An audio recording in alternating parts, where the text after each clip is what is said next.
The human being is the only living thing that has the ability to decide to choose. This makes human life unique and superior to all other beings. It is therefore very important that a human child is taught to choose good over bad. This ability to choose right over wrong is called moral development. Moral development is concerned with the judgment of the good and bad in human action. It refers to character arising from a sense of right and wrong in behavior. Moral development thus involves the understanding of and the direction between right and wrong. Morals may be seen as rules or habits of conduct with reference to standards of right and wrong. What is right and what is wrong? From the above, it can be seen that it rests on the standard or what the society at large practices for the large good of many over a long period of time. How does a child develop a sense of right and wrong, of fair and just behavior over unfair and unjust behavior? Notions of fairness and justice are always there in environment. For example, the child in school knows that it is right to play and tease and talk to friends during recess time, but not when the classes is on. The child learns that it is fair to take turn while playing on a swings to give a fair chance to all. A child gets to know that it is unjust unfair that a big boy take advantage of his size and bullies a small boy. It is just not right. So, in everyday situation, children abide by some rules. They have some sense of right and wrong and ask questions about how this came to be. Let us look at the view of four people, Piaget, Kohlberg, Gilligan and Fishbein, who have elaborated on how moral development takes place. Piaget's cognitive developmental theory. We have seen that morality is one's ability to distinguish between right and wrong and to be able to act on this distinction. Hence, we must understand right from wrong. Hence, moral development depends on cognitive development. Moral development is a process by which children acquire society standards of what is right and wrong. Moral reasoning proceeds thought as set of these invariant stages. Each moral stage evolves from and replaces the earlier stage and is a function of child's growing reasoning and cognitive abilities. Piaget concluded that there are three stages of moral development. 1. Pre-moral period up to 4 to 5 years. Preschool children show little awareness of rules. The purpose of the game is to take turns and have fun. Parents and older children are more tolerant of kids' behavior. At the end of this stage, 4 to 5 children became more aware of the rules by watching older people and imitating their behavior. Second, moral realism, 6 to 10 years. The child develops a strong respect for rules and a belief that they must be obeyed at all times. Right always means following the rules. Wrong is whatever adults forbid and punish. Rules must not be questioned. Autonomous morality, 11 years onwards. Older children begin to understand that social rules exist because agreements have been made. At this stage, the intention of individual becomes important. Children are increasingly away from their adult authority figures and are spending a lot of time with equal status peers. Now the child both governs and is governed, and hence its stage is called moral autonomy. In this theory, morality grows from number 1, dependence on elders, to 2, consciously following rules, 3, to self-control. Let us look at two situations. Situation A. A little boy goes into the dining room, but behind the dining room door there was a chair with 15 cups. The boy did not know about this. He opens the door and the door knocks against the tray and all the cups get broken. Situation B. A little boy tried to reach for some jam from a cupboard when his mother was out. He climbed onto a chair and stretched out his arms as the jam was high up. While he was trying to get it, he knocked over a cup. The cup fell down and broke. Are the children equally guilty? If not, who was naughtier? Piaget investigated this. For a child in stage 1, it makes no difference. He is either scolded or tolerated. For a child in stage 2, the stage that concerns us now, the ages 6 to 10, a child thinks situation 1 is worse. The child who broke 15 cups is naughtier. Judgment is based on objective consequences rather than intent of the person. Any violation of rules will be caught and punished. The child also believes in imminent justice. 15 is bigger than 1. When he grows to stage 3, intent becomes more important and hence the second situation is judged as worse than the first. Kohlberg stages of moral development. Kohlberg was interested in the underlying rationale of choice. What is important is why one chooses as he does and how he explains what he does. Like Piaget, Kohlberg development stage of moral development which follows some invariant sequence. Because each successive stage is built upon the foundation of an earlier one, each stage must be followed in a particular order. He spoke of 3 stages with 2 levels at each stage. Level 1, pre-conventional morality. At this level, children conform to rules imposed by authority figure in order to obtain rewards and avoid punishment. Moral decisions are based on consequences of an act, not intentionally as in the case of the stage of Piaget's moral realism. Level 1, stage 1, punishment and obedience orientation. The child at this stage believes that goodness or badness of an act are based on its consequences.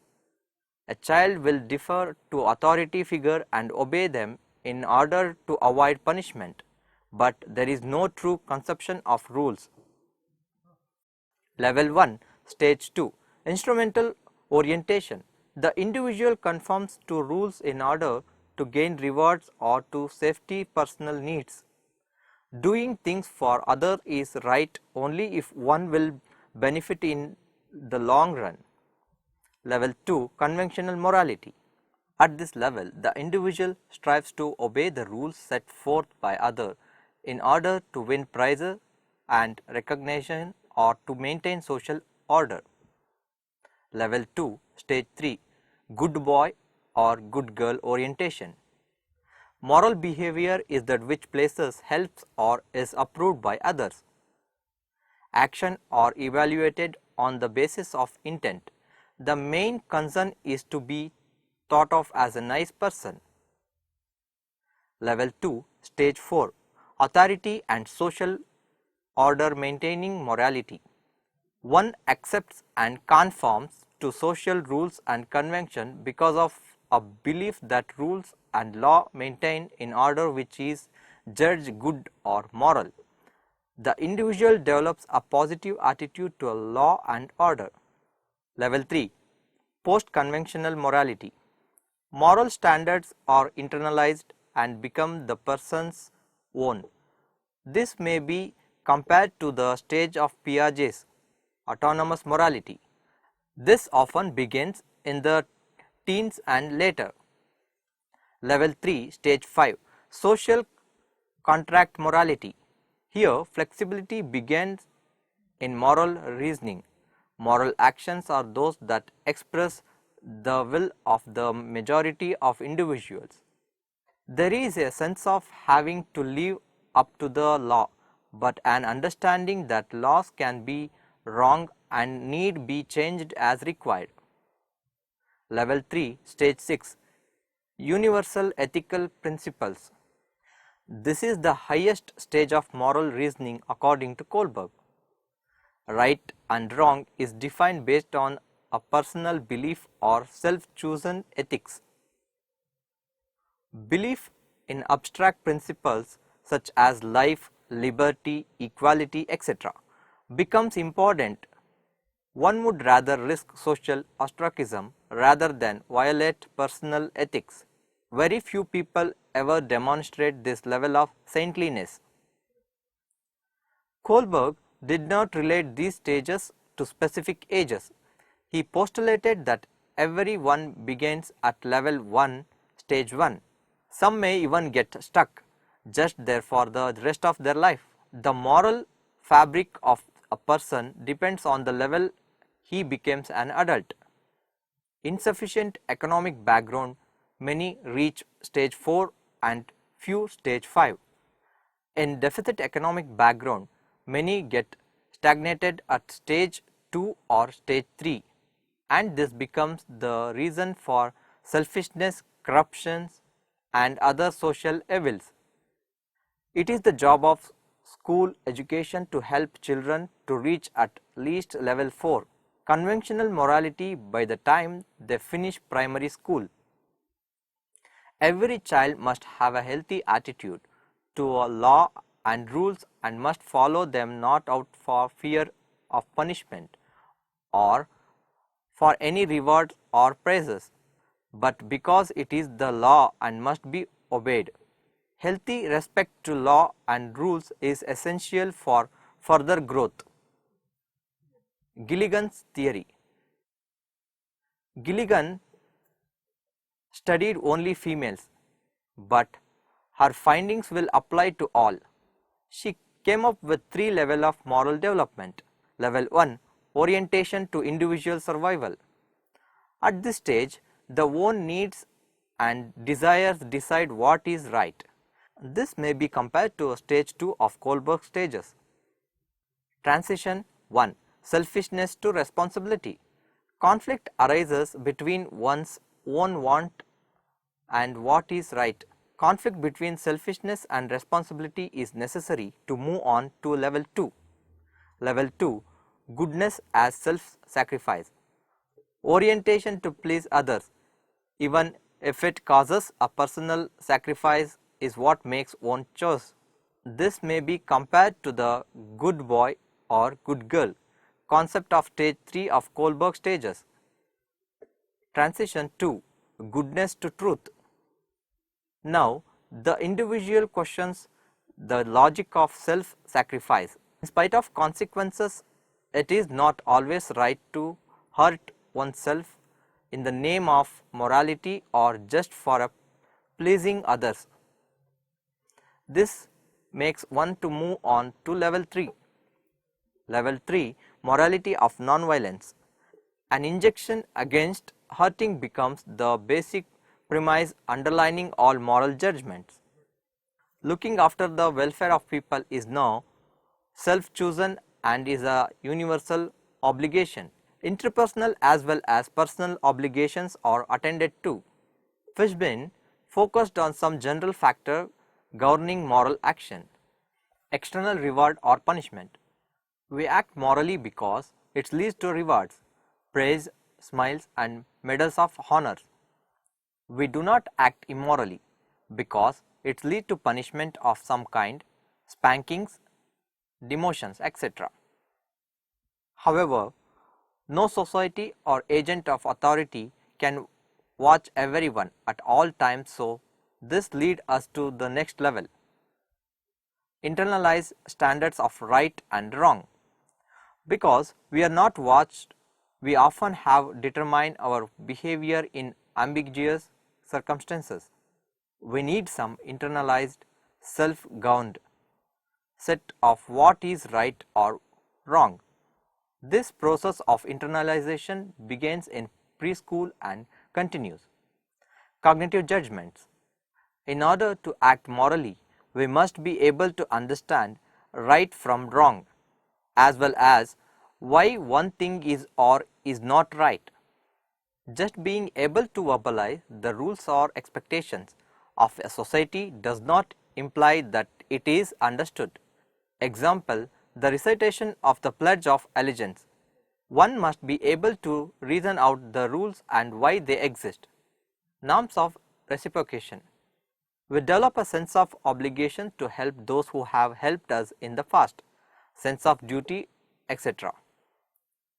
At the same time, we develop a sense of obligation to injure those who have injured us in some manner, eye for an eye, tooth for an tooth. Education need to help children move from this stage. One helps because the other needs it and not because of a sense of reciprocity. Equally, every child must be made to realize the truth in Mahatma Gandhi's famous adage, an eye for an eye makes the whole world blind. Distributive justice. Learning about justice through sharing is an important aspect of this age. Distributive justice concerns beliefs about how to divide up material goods fairly. During the preschool year, ideas of fairness are based on equality. Children in early school graders are intent on making sure that each person gets the same amount of resources. Soon children start to view fairness in terms of merit. Extra rewards should be given to someone who has worked especially hard or otherwise performed in an exceptional way. Around age 8, children can reason on the basis of benevolence. They recognize the special consideration should be given to those in a condition of disadvantage. Parental advice and encouragement support these developing standards of justice, but the give and take of peer interaction is especially important. As their idea about justice advances, children clarify and create linkages between moral rules and social convention. An Indian tradition. Patanjali, a great Indian scholar, wrote the book on Yoga Sutras. He talks of 8 limbs to yoga. The very first being what is called yama, or how we relate to the external world. This is the basic moral orientation in Indian society. 5 important aspects are mentioned. They are not age related or developmental stage related. They are individual development related. Traditionally, age 7 is when a child starts his or her education. Hence, these thoughts get started then or even earlier and keep developing as the child grows into a full-blown adult. These are cherished values in a traditional Indian household and are handed down across generations. The 5 important moral values that are considered as essential for good living are as follows. Ahimsa, non-violence, inflicting no injury or harm to others or even to one's own self. It goes as far as non-violence in thought, word and deed. Satya, truth in word and thought. Asteya, non-covetousness, that is, not envying on others, not having jealousy or greed. Aparigraha, non-possessiveness or not being selfish, and non-hoarding, that is, amassing things for the sake of having them with no other use. It also refers to not being domineering or bullying others and taking away what is there forcibly. Brahmacharya, seeking knowledge, responsible behavior with respect to our goal of moving towards the truth in search of knowledge. It suggests that we should form relationships that foster our understanding of the highest truths. Seeking knowledge is natural at this age. A child is interested in just anything. This must be encouraged. A child tends to be violent when he does not know how to get what he wants. A child naturally tries to hide information out of fear. Envy and jealousy is also natural, as the child wants every nice thing from himself. It is very usual for a child to collect things and hold on to his possessions. He may also take away what is not his but what he wants. These are natural but negative tendencies and need to be set right at an early age. A child should be taught that might is not always right, but right is always might. One cannot get away with lies and falsehood. Sooner or later the truth will come out, and at the time it will be difficult. Each person has his strengths and talents, envying other is no good. Rather, one must identify and develop his strengths. While collecting things is a good hobby, like collecting stamps for example, there is a difference between collecting and hoarding. One should never take or even want to take what is not his. A structured curriculum that focuses on these values and foster positive value is a must in every school. More important is that the adult at home and school need to practice these values themselves, as a child learns more from observing and imitating rather than from being taught. As a formal lesson, recall the point on cognitive judgment referred to earlier. Development of attitude. Attitude is the way a person views something or tend to behave towards it, often in an evaluative way. It is a complex mental state involving belief and feelings and values and dispositions to act in certain ways. It is a way of thinking or acting.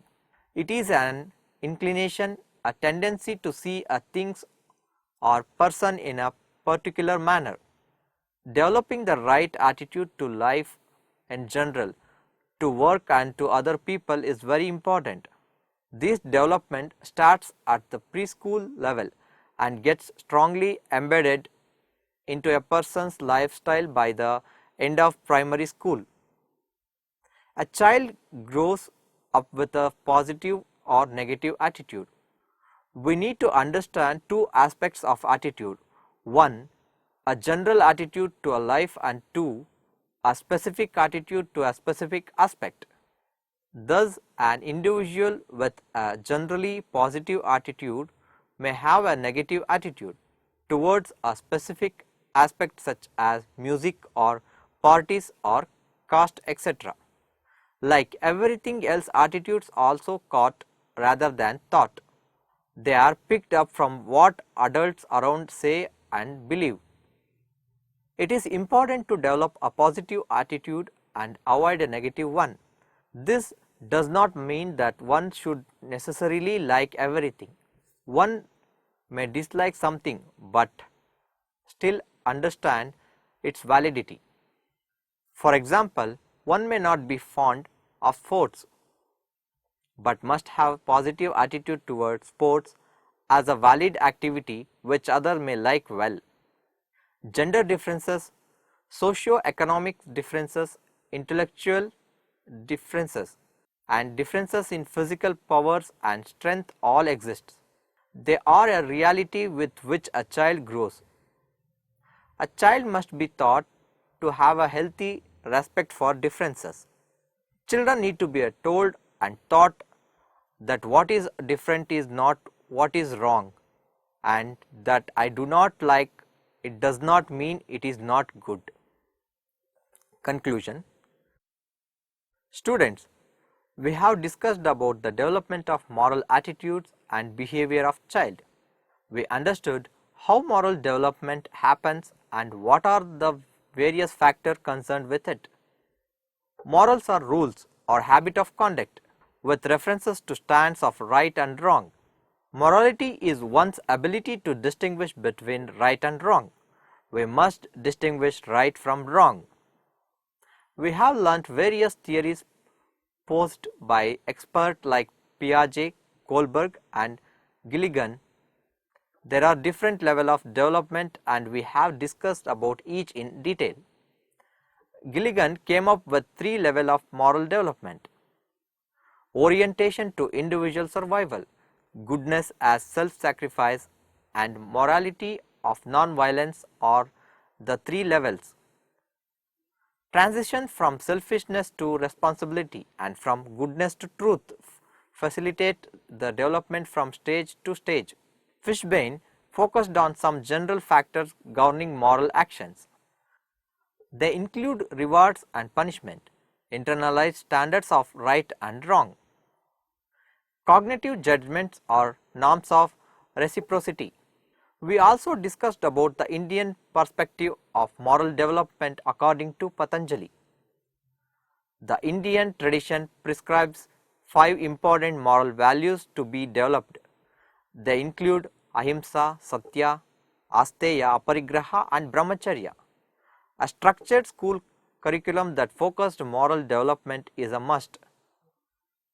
A structured school curriculum that focuses moral development is a must. It is important that adults are role model for the development of moral values. Attitude is the way a person views something or tends to behave towards it.